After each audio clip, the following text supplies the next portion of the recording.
Hi everyone, మనం పిండి నానబెట్టడం మర్చిపోయినప్పుడు ఈ బ్రేక్ఫాస్ట్ రెసిపీ అయితే సింపుల్ అండ్ ఈజీగా ప్రిపేర్ చేసుకోవచ్చు. దీనికి ఒక బౌల్లో ఒక కప్పు రాగి పిండి తీసుకున్నాను అండ్ ఒక కప్పు బొంబాయి రవ్వ తీసుకున్నాను అండ్ దీంట్లోనే ఒక కప్పు పెరుగు తీసుకున్నాను. నేనైతే ఇవి ఈక్వల్ క్వాంటిటీలో తీసుకున్నాను అండ్ ఇవన్నీ బాగా మిక్స్ చేసుకోవాలి. అండ్ దీంట్లోనే కొంచెం ఈనో అండ్ కొంచెం ఉప్పు వేసి బాగా మిక్స్ చేసుకొని పక్కన అయితే ఉంచుకోవాలి. అంటే ఒక 5 మినిట్స్ పెరుగు మనకి ఉప్మా రవ్వ మొత్తం మిక్స్ అయ్యేంత వరకు ఒక 5 మినిట్స్ కలుపుకొని బాగా పక్కన అయితే ఉంచుకోవాలి. అండ్ ఈ ప్రాసెస్ అనేది చేస్తూనే ఒక సైడ్ పక్కన ఉంచుకున్న తర్వాత మనం మిక్సీ జార్లోకి ఈ పిండి మొత్తం తీసుకొని బాగా ఫైన్ గా మనకి దోశ బ్యాటర్ ఎట్లా వస్తుందో అట్లా పేస్ట్ లాగా అయితే ప్రిపేర్ చేసుకొని పెట్టుకోవాలి.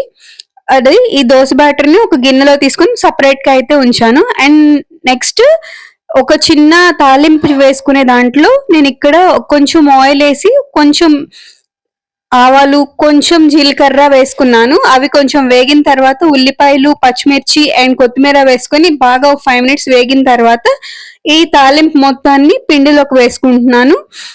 ఇప్పుడు మనకి దోశ బ్యాటర్ అయితే బాగా పర్ఫెక్ట్ గా అయితే రెడీ అయిపోయింది.